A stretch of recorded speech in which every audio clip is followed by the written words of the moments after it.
Hello, everybody. Thank you for having us all. I'm going to start by a little bit of an intro, and we'll just get a bit of backstory on our amazing panellists. My name's Lindy. I'm founder and director of a business called Explode Social Media, based on Colmore Row. And I also run a media agency called Balance. So we'll go to you first, Stephanie, if that's okay, as you have the mic. Would you like to just tell us a little bit about your background and a little bit about your business, Ostique, so people know who you are before we get into the interesting bits of financials? Thank you so much. Yeah, hi everyone. It's lovely to be here. I'm the CEO of Ostique. We are a health tech startup. We drive cutting-edge technology, predominantly hardware and software technology, to improve the lives of those living with chronic bowel disease, mostly actually people living with stoma bag. So I'm a busy working mum of 1.5, and yeah, really excited today to talk about the things that I think we don't give enough attention to about being a woman entrepreneur, female entrepreneur. So, yeah. Fabulous. Thank you, Stephanie. Debra, you are CEO and founder of iEthico. Can you give us a little bit of background on you and your business? Sure. So my name's Debra Ainge. Originally, I was a scientist and I've worked in medicine supply chain my whole career. And we set up iEthico because we observed there were so many problems with medicine supply that we believe we can use technology to resolve. So our business is also a health tech startup, and we're focused on developing technology that connects together pharmacies with suppliers, but also provides them data. Nice, okay. And finally, we have Rupert here, who is from Midven, changing the face of business in Birmingham, investing in people. Tell us a little bit about you. Yeah, hi. My name's Rupert Lyle. Only Glaswegian on the planet called Rupert, so that was a challenge when I was a kid. I've been investing in businesses for 35 years. I've also been an entrepreneur. I've founded 2 businesses. I'm an angel. I'm a non-exec director. And what's become apparent to me is that it's not just about the business story that's important. It's about the emotional story, because ultimately a business doesn't succeed without people. And as an entrepreneur, as a founder, you need to understand what you're good at and what you're not good at, and surround yourself with people who are brilliant at the things you're not. Fabulous. Thank you, Rupert. So we're going to go straight into some questioning. So this panel is to talk about the emotional roller coaster that we go on in business. So I'm going to go straight back to you, Steph, if that's okay. And the first thing I think I would really like to ask you is, we all have sleepless nights when there's payroll issues, people don't pay your invoice on time. What would you say in the years that you've been in business has been the most emotional experience and challenging? Yeah, I think that's a really good question. And I think, so we only just launched our products at the end of last year, but we have been going for about 7 years.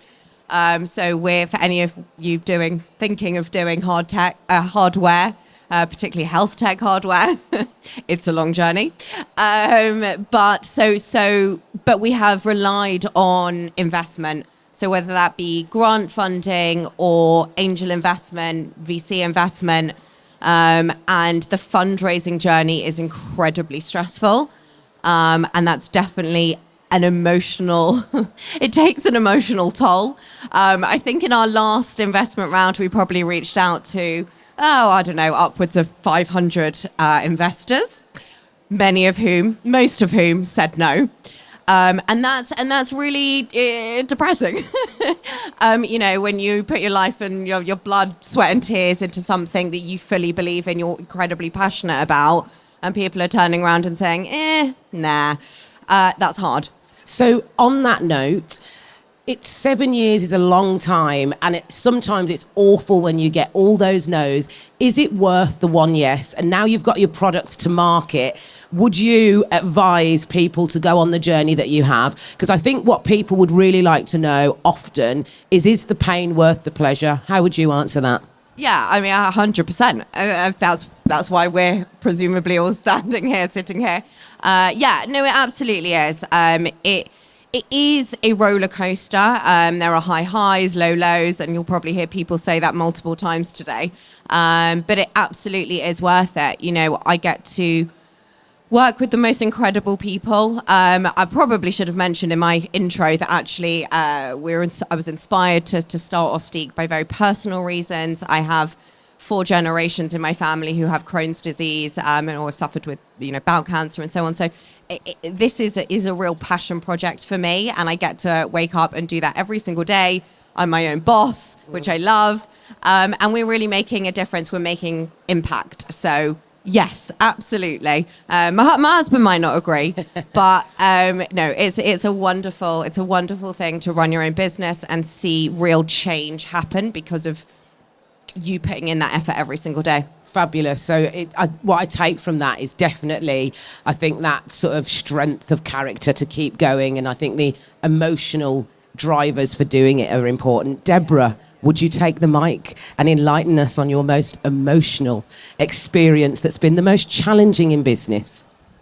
In business generally, and in iEthico, I guess some of the biggest problems we've dealt with are to do with individuals who you start out with and you believe they are focused in the same way and have the same commitment as you do to your organisation.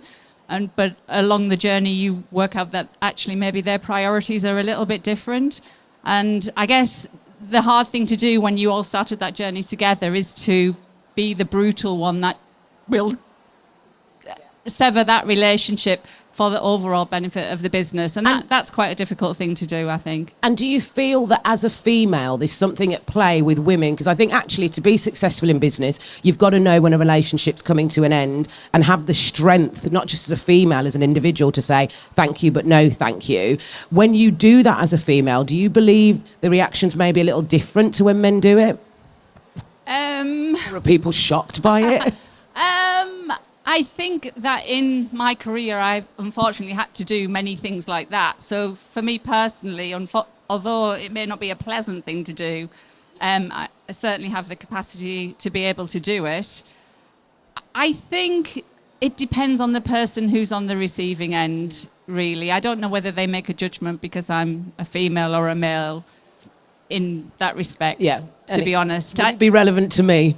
No, I think that probably most people who know me know that I will, if necessarily, be the person who makes the hard decisions for the right reasons. I think sometimes I actually think that everybody has capabilities and can add value to an organisation, and it's partly up to management to work out what that is, and it's partly a failure when you can't bring that out in someone. But maybe that's a reflective quality that, do women have that more than men? I don't know. Rupert, maybe you could shed some light on that situation, but let's start with the original question. The most challenging emotional thing that you have been through in your business career. It's a big one. I think that's quite easy, really, and it's the point at which you realise that you're not Superman or Superwoman. It's the point at which you realise no matter how much effort you put into something, it might not work. And it's the point at which you realise that you can't do it all on your own, and that in actual fact a problem shared is partly a problem solved. And I think as entrepreneurs, being an entrepreneur founder is probably the loneliest job on the planet, because everyone expects you to have all the solutions. And there's this constant fear of failure, this constant self-doubt. But you've got this itch you need to scratch, and you've got this vision that drives you on. And it's getting the balance right between that resilience, that never-ending desire to succeed, but also being able to ask for help, being vulnerable. I don't think enough entrepreneurs, founders are vulnerable and are prepared to ask for help when, in actual fact, the business needs it, but more importantly, as people, they need it. Absolutely. Okay, thank you. Great answer. So this one is probably aimed at Steph and Debra, and Rupert, I'd like your opinion on it too. But one of the biggest challenges for me, being a woman who's now in her 40s and planning to have a family, having spent 10 years furiously growing a business, it is the balancing act of, oh my gosh, I've just got my turnover to an amazing point. The business is going really well. I don't want to appoint another director because I know everything, but I also want to have a family before time runs out. That is a challenge that I think is synonymous with a lot of women in business. How have you two dealt with balancing timing of family, or even how business affects you and your family and partners and connections? Let's speak a little bit about that. Steph, you've got the mic. Thank you. So when I started Ostique, I was in my early 20s. So thinking about having a family, certainly having children, was not at the top of my mind. It probably didn't even cross my mind, to be honest. So over the last 7 years, obviously, things have changed. As I mentioned, I've got a 2-year-old at home. I've got baby on the way. So yeah, it's don't hate me for this. There's probably no good time to have a baby as the director or CEO or founder, whatever, of your own company. So you might as well do it when it works for you. And because there is it's not worth putting off. In my opinion, obviously people will differ. I will say though that for my first baby, I took off 6 weeks and didn't replace myself, which was a terrible decision for me, baby, and business. And we somehow managed to make it work. My son is fine, by the way. So I agree in terms of I think as strong female women, we often want control, and we don't want to hand things over. We want to make sure things run the way that we would run them. But actually, I think that women can have it all. We can have family, we can have business, we can have success. But there are times when that tipping point has to go in one direction or the other. And they can be for differing times. I think that was a terrible analogy. No. Good answer. So as you have a child and another one on the way, congratulations. Tell me about how your relationship with your partner's affected by work and business. Do you have internal conflicts with spending enough time with children? Because I think those are the things really that when we're making decisions to start a business, it is you and it falls on your lap. And as a female, these are things that I'd really like people to understand how much it affects you and if they should be thinking about that sort of stuff. Yeah, absolutely. And maybe you'll agree as well. I think certainly at the beginning, I felt a lot of guilt, if I'm completely honest. I was not able to be the absolute best dream mum that I thought I should be, nor was I able to be the best 100%, the best director, the best leader for my team.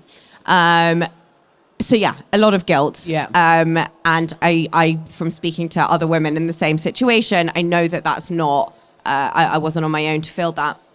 And yes, it has also impacted, relationship. My husband is thankfully very understanding. But he has had to do a lot more, a lot more childcare, a lot more than he probably thought he was signing up for. But, he's incredibly understanding. He believes in our mission at Ostique. He wants me to have the career and the success that I want for myself. And so it works both ways. I do for him, he does for me. I think that's really powerful as well. And I think the thing I've picked up on there is when choosing a partner and also going into business, it's hugely important that you have someone that supports your dream and your mission, because it's bad enough trying to grow a business and trying to compete against competitors. You don't need to compete when you get home. So having that encouragement, I think, is important. Debra, could you tell us your experience balancing relationships and family with business? Sure. So I am a little bit older. So I actually had my kids before I started iEthico, and my daughter is 16 and my son is almost 22. And it's definitely an easy way to do it, I would say. That doesn't mean it doesn't come without its own challenges. Obviously, kids who are going through GCSEs and A-levels, they need a lot of support. So I don't think there ever is a perfect time. I totally agree with that. And it is about finding the right balance. But I also have an incredibly supportive partner who absolutely believes in what we're doing, and that I can do that. And actually, most of my career has taken on most of the childcare responsibilities, if I'm really honest. So I couldn't do it without him, but also actually the support of my kids, who are also really proud of what we're doing. And I had a bad few days this week, actually, and I was explaining to my daughter, and she came along and said, Mum, if anyone can do it, you can. And so, and hopefully have inspired her to go out and do different things with her life as well as my own. That's good. So it's also, there's an example setting thing in there. Rupert, I've met your son and he's fabulous. So you've done a very good job. But please do tell us about how you've managed business, family and relationships, and if businesses have ever affected it. I mean, without doubt, business has affected it, and it has affected business. I think the key lessons that I've got is that it's all about aligning stakeholders. Stephanie talked about the support of her partner, so did Debra. But you got to be able to talk to those people. You've got to be able to articulate, what your changing vision is, what your changing world's like, and it's exactly the same with stakeholders in your business. Unless you can constantly keep them aligned with your North Star. And as a founder, you wear a number of hats. You wear a founder hat. You probably wear the major shareholder or the majority shareholder hat. You wear the chief executive hat.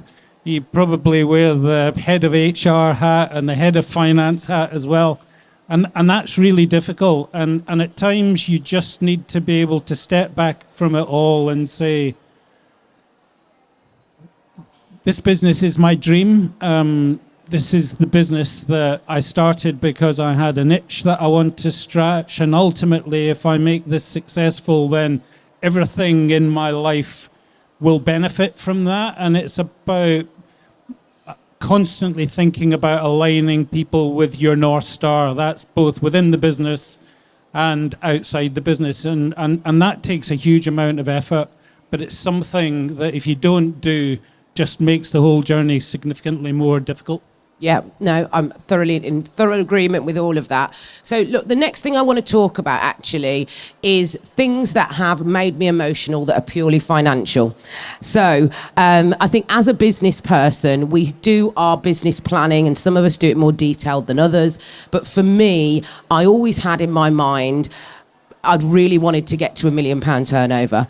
And it was a few years ago, and that was I'd had issues, you have your ups and downs. And I remember sitting in my accountant's office and we were looking at our year end, and we'd just done just over £1 million turnover. And I sat in that office and started to cry with my accountant and my FD sitting opposite me. And I felt a bit silly afterwards, but I was just like, you don't understand. I've been trying to do this for 3 years and I've done it. And they were really happy for me, but it wasn't the financial milestone. It's just because I had a target that I wanted to hit, and I've been going at the business for 3 or 4 years, and I'd got there. Can we talk about some of those moments for you guys that maybe are attached to growth targets or financial targets that give you that overwhelming feeling of success? Because I think it's important people understand what it feels like at that moment. Okay, I completely understand the £1 million revenue. It's so important to investors as well as actual businesses. But I would say our target, so we've only been going for 3 years at the moment, and we are still making a loss. So it means we're still dependent upon investment, either from angels or VCs or grant funding. And that is an incredibly hard process to go through. I think all the data says how hard it is for women, especially in business, to get that support. So my target, which we haven't reached yet, but I hope that we reach in the next 18 months, is when we are cash generative and we're no longer reliant upon on raising external funding, and that will be such a significant point. And actually, my co-founders, we're a very female team, although we do have one gentleman on board, are very focused on that also, because for all of us it takes a huge amount of work, and as you say, extremely difficult. You have to kiss a lot of frogs. So when we get to that point, that will be amazing. We will feel like we've achieved something. If I've learnt a bit about you on this panel, Deborah, it's that I think you're definitely going to get there sooner than you thought. We're very determined, but you know, we're reliant on a lot of external factors too. Yeah, no, I hear that. Steph, would you like to share with us something that gave you that feeling? Yeah, thank you. First of all, congratulations. I feel like that's a huge milestone.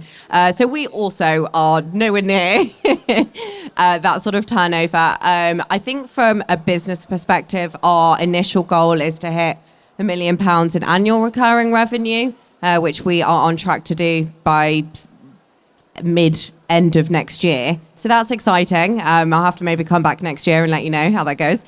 But I think for me, there's been two quite pivotal financial milestones in the business. The first was when I was able to pay myself a salary, which was absolutely huge. Big. Yeah, because I'd been bootstrapping for a long time, working possibly 3 or maybe even 4 jobs, all hours of the day and night. And so then to be able to focus was incredible. So that, I was very proud, I'll admit, I was very proud. Yeah.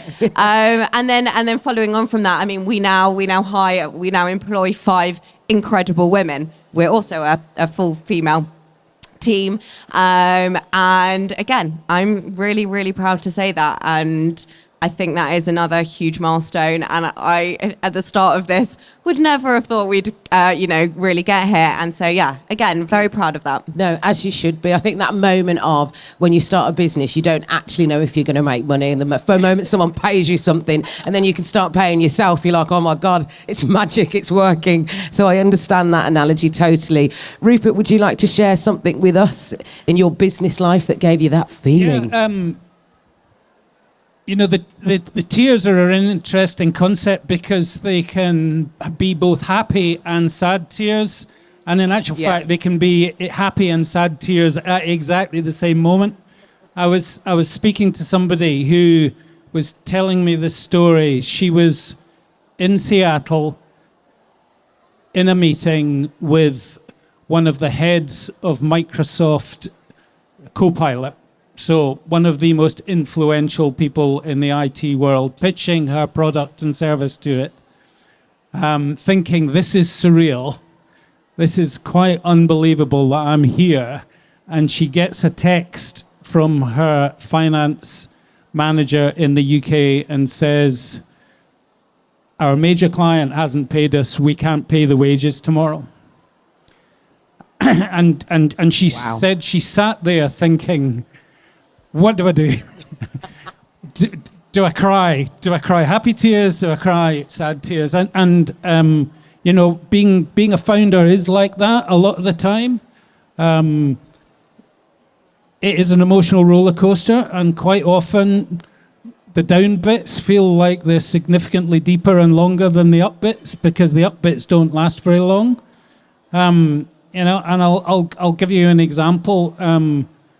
One of my entrepreneurial journeys was I started a restaurant in Birmingham that rose to become the #1 ranked restaurant in Birmingham on TripAdvisor. And we reached that milestone right at the end of 2019. And then within 3 months, COVID hit. And we had no customers whatsoever. The message would be, the successes you need to keep building on. Don't ever take anything for granted, because ultimately 90% of businesses fail. And that is a horrible statistic, but it should make you think even longer and harder about what you need to do to be the 10% that do survive, that do succeed. because it puts you in quite an elite, and you really can't do it on your own. You've got to surround yourself with brilliant people, because otherwise it's going to be a hellish lonely journey, which is going to take its toll on both you and the business. I couldn't agree more. And I think what we wanted to try and get to through this panel is really just to let you know that this isn't easy, but it's worth doing. We only have a few minutes left. I've been signalled. I'm going to open the floor for any questions if anybody has one. Can I just Yes. before we do that, I'm just conscious that this business is called it Raising Investment. So let's have a Yes. little chat about that. Oh, yeah. Okay. Yeah. I mean, Thank you, Rupert. Deborah and Stephanie have talked a bit about their journey, but a couple of things. Raising money from an institution is a cut above being investment readiness. It is a different level completely. So if somebody says to you, you need a vision and a deck to raise institutional money, you need to think again, because it is significantly more difficult than that. You need a vision. Because we're not backing what you're doing today, we're backing what you can become in 15 years. And if you can't portray the journey that you're about to go on, it's too difficult for us to understand. It's like you sit in front of us and throw me a 1,000-piece jigsaw and tell me to put it together without a box. It's just never going to happen. So think about how you articulate your vision in a way that grabs my heart and mind. And fundamentally, don't rely on numbers, because I must have seen thousands of business plans in my life, and not one of them, the numbers have been right. Not one, because they never can be. It sets direction, and you need to be able to articulate more the capabilities that you need to build to deliver that sort of growth, but relying on the numbers, ultimately it'll drive you mad, because they'll never be right. We're over time, so you can grab people personally for questions. But before you go, Rupert, as somebody who invests in businesses, can you maybe just give us 3 things which you'd say are the most important things that people need to think about to make sure they're investment ready? Yeah, quite easy. First, be a founder or entrepreneur that's up for learning. If you're not a sponge and you're not prepared to surround yourself with brilliant people, then you're delusional, because you cannot do it on your own. The second thing is have an onlyness. If you don't have some unique aspect to your business, then ultimately all you'll ever be able to compete with is on price or quality of service. And ultimately, the person with the biggest checkbook will always win in that market. So have an onlyness. And the third thing is have a vision and an equity story that grabs people's hearts and minds. Because if you can't get them emotionally, then you'll lose their interest as soon as you miss your first month's financial forecast. Yeah, totally get that. Thank you, Rupert. That was really insightful. Feel free to grab the guys afterwards if you've got any questions. We are over time. Thank you, everyone, for having us.